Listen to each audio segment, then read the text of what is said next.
कहाँ गई? कहाँ गई मेरी मणि? दे दो, दे दो, मैं कहता हूँ दे दो, दो। लाओ, वरना जान से मार दूंगा।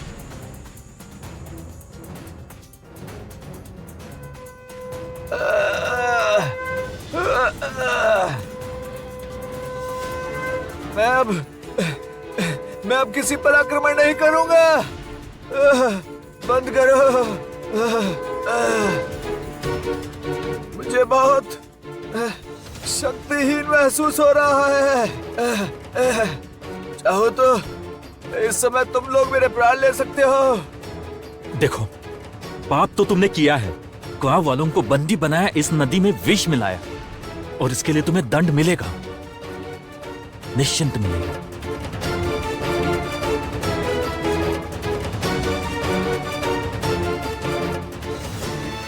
क्या मैंने नदी में विष नहीं मिलाया? हाँ, तुम्ही ने नदी में विष मिलाया है। देखो, चाहो तो तुम लोग मुझे मार सकते हो, किंतु झूठा आरोप मत लगाओ। ये नदी मेरा घर है। मैं भला आखिर इसमें विष क्यों मिलाऊंगा? यदि तुमने पानी में विष नहीं मिलाया तो फिर किसने मिलाया? देखो, इस नदी में मैं कई वर्षों से रह रहा हूँ। एक दिन एक गांव वाले ने इस नदी में विष मिला दिया, और उसके कारण सारी मछलियां मर गई। और उसी कारण मैंने उसे जेल में डाल दिया था, दंड देने के लिए। झूठ है, सब झूठ है, तुम झूठ बोल रहे हो। देखो, मैं राक्षस अवश्य हूँ, मैं हिंसक हो सकता हूँ, किंतु मनुष्य की भांति अकारण झूठ नहीं बोलता मैं। क्या हुआ ज्योत्सना? तुम क्या सोच रही हो? कंचन, मेरा हृदय कह रहा है, अष्टक राक्षस सच कह रहा है। ये तुम्हें लगता है सच कह रहा है? हाँ, क्योंकि गांव के एक व्यक्ति पर मुझे भी संदेह है, और यदि उसने ये सब किया है तो गांव के सभी लोगों के सामने ये प्रमाणित करना होगा, वरना कोई लाभ नहीं होगा। तुम किसकी बात कर रही हो? वो बीजू है। तुम्हें याद नहीं है कंचन? वो शुरू से ही हमारे रास्ते में बाधाएं उत्पन्न कर रहा है। मुझे मारने के लिए सांप भी भिजवाया था, फिर यहाँ आते समय रास्ते में भी, और यहाँ आते समय मुझे खाई में धक्का दिया था, और उसके पश्चात उसने पुल की रस्सी भी काट दी थी। ये सब कोई संजोग नहीं हो सकता कंचन, और मुझे लगता है कि कोई है जो नहीं चाहता कि हम उस सुधा नदी के रहस्य का समाधान कर सके, और जो ऐसा नहीं चाहता है वो केवल बीजू है। किंतु तुमने जो कहा वो सत्य है। किंतु ज्योत्सना, ये बात गांव में सभी के सामने प्रमाणित ना कर पाए तो केवल संदेह करने से कोई लाभ नहीं होगा। आप लौट जाइए अष्टक राक्षस, हम तुम्हें वचन देते हैं, सुधा नदी को हम दोबारा पहले जैसा बना देंगे।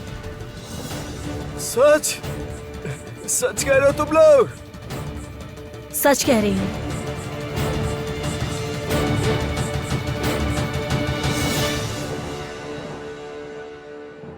क्या हुआ? बताओ, कहां से मिला था तुम्हें रणविजय का पत्र? बताओ। जी वो महाराज, मुझे किसी ने दिया था वो पत्र आप तक पहुंचाने के लिए।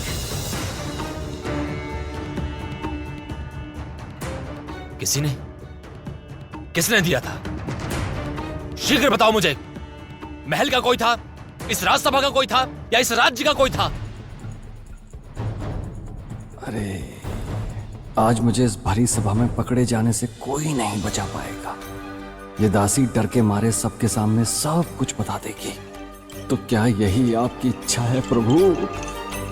बताओ मुझे। नहीं महाराज, जिसने मुझे पत्र दिया उसे मैं नहीं जानती।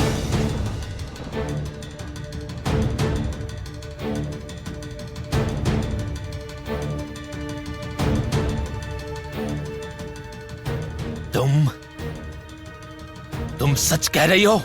हाँ महाराज, मुझे वो पत्र एक वृद्ध महिला ने दिया था और मैंने तो बस उसे आप तक पहुंचाया महाराज। ये क्या कह रही है दासी? ये क्या कह रही है दासी? क्या? कौन है वो बूढ़ी? वो तो मैं नहीं जानती महाराज, किंतु मैं जो कह रही हूँ संपूर्ण रूप से सच कह रही हूँ महाराज, मेरा विश्वास कीजिए। सब प्रभु की इच्छा है। कामिनी ने सही समय पर अपना काम कर ही दिया।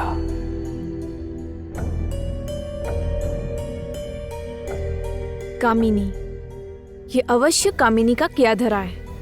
अंत समय पर स्वयं को बचा लिया उसने, दासी को भय में डालकर।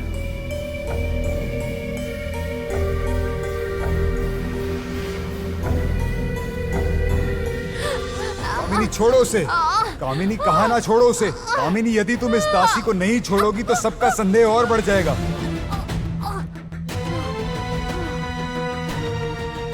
कामिनी, इससे महाराज को विश्वास हो जाएगा कि ये सब महल में से ही कोई कर रहा है। तुम आवेग में आकर कोई अनुचित निर्णय मत लो कामिनी।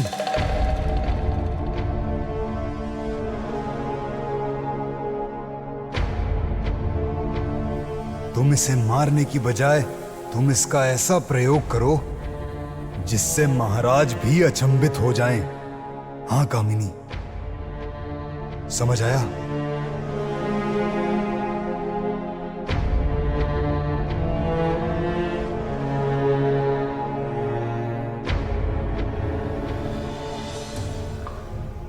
महाराज, आज से 10 वर्ष पहले किसी बुढ़िया ने आकर इसे पत्र दिया था। इसका पता लगाना प्राय असंभव है। मुझे लगता है व्यर्थ इस विषय पर हम इतना सोच रहे हैं। जो भी घटा था वह सब कुछ ही तो हमारी नजरों के सामने ही घटा था महाराज। पुनः हम सबको पुरानी बातें याद करके कष्ट बढ़ाने का क्या लाभ है महाराज? मैं नहीं जानता